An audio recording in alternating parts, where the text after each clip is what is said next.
This is Dr. Robert Lucio, and today we'll be covering culturally competent research. As we progress through this module, there's some things I would like you to keep in mind when thinking about blending cultural competence and research.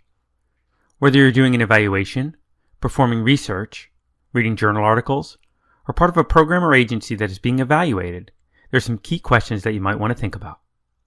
Specifically, it's important to understand how cultural competence matters in research and what value this adds. Thinking about the obstacles that one might face when putting cultural competent research into practice, as well as the ways to address these concerns, ultimately creates a more comprehensive, thoughtful, and useful research study. Even the American Evaluation Association notes that research cannot be culture-free. The simple process of performing research reflects the perspective of the researcher. This includes everything from how questions are conceptualized, which questions are asked, and even how the results are interpreted. Keep in mind, the questions we ask and our interpretations of the findings are all shaded by the lenses we're looking through. This is an important concept as we look at the meaning and impact of our findings. For instance, anger is a trait that correlates highly with adolescent alcohol abuse in the Caucasian population, whereas in the American Indian population, an expression of anger is inversely correlated with alcohol abuse within this population. Anger is a positive factor that can keep adolescents in school and help them stay motivated to improve the lives of their community members.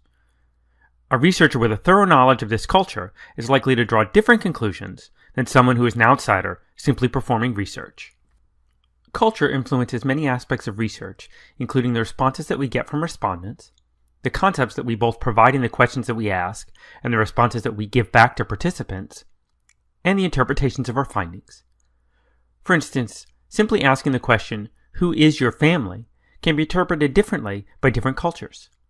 For some cultures, family is simply your immediate nuclear family, while for other cultures, family may include the extended family of all cousins, aunts, and uncles. And yet for other cultures, the concept of family extends to their ancestors. In addition, how people respond to our questions, whether they even show up for interviews or focus groups, or answer online surveys, is in part related to and shaped by their own history and beliefs about participation. While it is clear that one cannot know everything about every single culture, it is really learning to apply a set of knowledge and skills that allow for cross-cultural competency in research. We have an ethical obligation to provide valid, honest, accurate, and respectful answers to the questions we ask. It is a commitment to fairness to all stakeholders, including participants, agencies, policymakers, and funders. Through each step of the research process, it is important to make sure participants understand their rights and to do so using approaches that are contextually appropriate. For instance, if we're working with a population that has low literacy levels, the forms that we provide, from the consent to the surveys, should be reflective of this and take that into account. Another example is for cultures with strong oral traditions, we may consider finding ways to acquire consent that better fit with their traditions. It is also extremely important to make findings sensible to stakeholders in ways that are likely forms of communication. Using community forums might be preferable to simply writing a report that gets filed away. We must also consider that it's possible there will be unintended consequences of our research, and we need to be respectful of that. So we may want to give anonymous names so that those persons who give us information don't get in trouble with their families, communities, or even the agencies they work for. We must also be aware that in order for results and findings to be valid, they must be culturally competent. When the findings we present accurately and fairly represent the perspectives that we observed, then the research study has validity. Using culturally relevant theories in the design and interpretation of results helps us create a shared understanding within and across cultural contexts. Finally, we must always recognize that theories have within them an inherent culture. This means that theories have embedded within them values and assumptions of how things work and how change happens.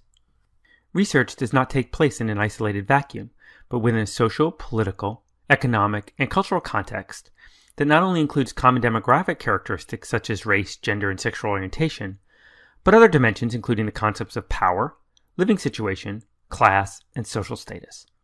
These serve as the backdrop for the collection and interpretation of data and findings. Underlying individual characteristics, research also takes place within the context of policies, program development, and service delivery. Policies and funding decisions can be as much about value decisions as evidence-based decisions. Culturally competent research should consider the impact of these policies on outcomes and even the availability of services. For instance, Low program participation could be due to funding cuts in the public transportation system if participants no longer have a way to get to the services, rather than simply dissatisfaction with the services being offered. Changes in Medicaid policies could cause increases in non-use of service if less people become eligible. This in turn could then lead to a host of other problems such as increased rates of depression if there's a decrease in access to mental health care. In addition, as these changes occur, we might consider a focus on social justice could even change the very research questions we should be asking. We're going to move to talking about issues, barriers, and biases to consider in culturally competent research. We will also present some suggestions and strategies for addressing these potential pitfalls. One issue that we find in research is defining race as a variable, when in fact culture is not a static set of traits. Because in research we like to operationalize our study variables, we often lose the context of culture by using something else to approximate it. The use of proxy measures fails to capture the diversity and complexity of the interaction with outcomes. Even within cultures, there can be a shifting understanding in different communities. For example, for children in military families that move from base to base, continuity of relationships can be constantly fluctuating, which is different than those children who remain at the same base for extended periods of time. The results are different needs, even within the same culture. Culture is complex and not static. People can belong to multiple cultures at the same time. In fact, cultural definitions for both the researcher and respondent can change over time and often include multiple and conflicting norms. In some cases, people may adhere to one set of values at home, which can be different from what is portrayed in other settings, such as work. Another extreme is to simply exclude culture from the research models altogether. This dismissing of the influence of culture when we instead choose homogeneous samples for convenience causes other biases. Culture is woven into every fabric of every interaction, from specific ways of mourning to how we think, act, and even seek help. Some studies go as far as recruiting only English-speaking participants because of the recruitment difficulty, interpretation of instruments, and interviews. In these instances, the results can be sample bias. And finally, this also discounts the fact that we have noted earlier that people can belong to multiple cultural groups at the same time. Some solutions to including culture in research are things like identifying a bridge builder or cultural translator. This is someone who has an intimate knowledge of the culture or cultural group. This person can be useful in providing insight into the cultural practices, norms, and values, and it can serve to educate the researcher on the characteristics of that particular culture, or can also assist in gaining trust and entrance into that group. You can also listen and observe carefully. Paying attention to both verbal and nonverbal communication and rules of conduct can be invaluable in understanding people's expectations and concerns. Learn from previous research studies. Read previous studies, but possibly even talk to people who have done work with that community. However, be sure to cross-check any information together to make sure that the source is credible and reliable. Consult expert translators.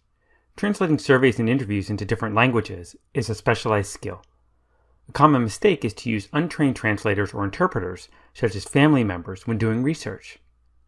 This is often not only a violation of HIPAA rights, but can often lead to misinterpretation and even missing information. And finally, build trust and understanding of cultural groups and foster collaboration of all stakeholders. Research can be enhanced when it's a collaborative effort between researchers and participants. Another common issue, barrier, and bias is using invalid measurement. This includes inaccurate translations and instrumentation. Across cultures, we cannot assume that concepts are the same or equivalent, and relying on the original instrument that was not tested or validated with a specific population can introduce bias. Measures should be double translated and then tested within the population that they're intended to be used to make sure that the language fits the cultural group. However, even within the same language, it may be useful to translate the instrument to more regional or country-specific slang that may be more easily understood. As regionally, words can mean different things to speakers of the same language.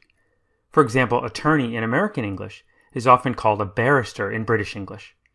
Concepts and sayings may not translate from one language to another. For instance, a common Puerto Rican saying, por un tubo y siete llaves, literally means through a tube and 7 faucets, but conceptually, it means there's a lot of something. One solution to the problem of using invalid measurement is to use culturally and linguistically sensitive instruments. These instruments should ideally be tested and designed for the given population. Ultimately, it is important to know if the instrument is really capturing what is important and meaningful to the population. It is also very helpful to pilot test instruments that have been translated to determine readability and your accuracy with translations for that specific cultural group. Another common issue, barrier, and bias includes interpreting results and findings from the mainstream perspective and our own experiences and values. For instance, we may believe that because a man talks for a woman, that he has power over her or that he is dominating her, or that she is in a domestically violent relationship, when in fact, that may be culturally more appropriate. We may also see this issue arise when examining the underutilization or overutilization of services without considering the population's view of that system. Not using the healthcare system may have something to do with having culturally specific cures for certain ailments that Western medicine would traditionally treat, and not represent a lack of knowledge about the healthcare system. One solution is to consider strengthening the research design. This includes triangulation, or using multiple sources of information to ensure the findings are validated from more than one source, including different methods or ways of gathering information. You might also want to consider other theoretical approaches, even from disciplines outside your own. The perspective of other disciplines provides researchers the ability to learn about other theoretical approaches and theories that may not be familiar to your profession.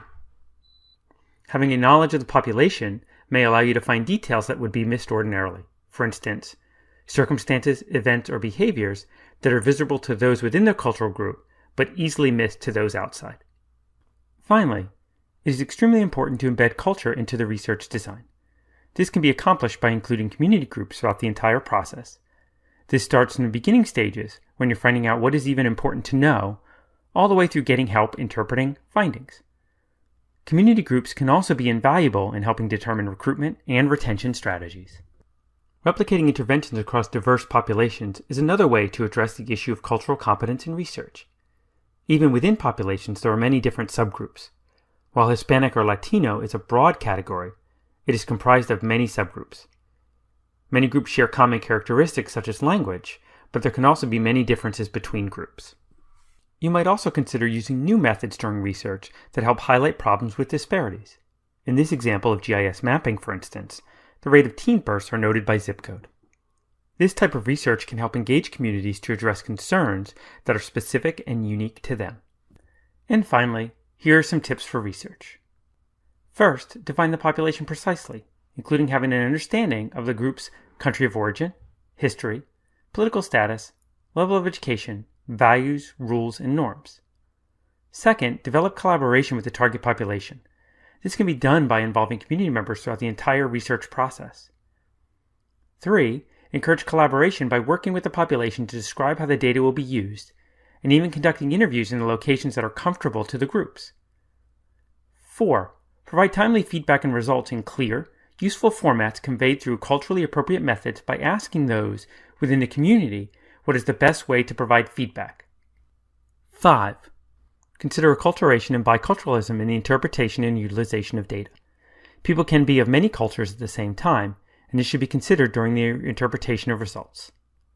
6. Avoid deficit model interpretations. Research should not compare the diverse group against the broader model, cultural norms, and values. 7. Develop specific cultural knowledge.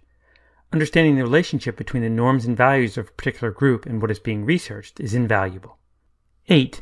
Explicitly examine the theoretical framework that is the foundation of your research against your own values and beliefs, and how that may influence the results and interpretation of the findings. 9. Define and measure ethnicity in a meaningful manner. 10. Choose measures that are appropriate for all ethnic groups in the research study, and check for measurement equivalence across groups. Do not simply assume the measures can be used in every setting with every population. 11. Make sure your analysis reflects the study questions and you have sufficient power to get accurate answers. And 12. Interpret the results to reflect the lives of the people in the study. Having someone with knowledge of the particular group assist with the analysis and interpretation of the results can help create research that accurately considers and reflects the uniqueness of that cultural group.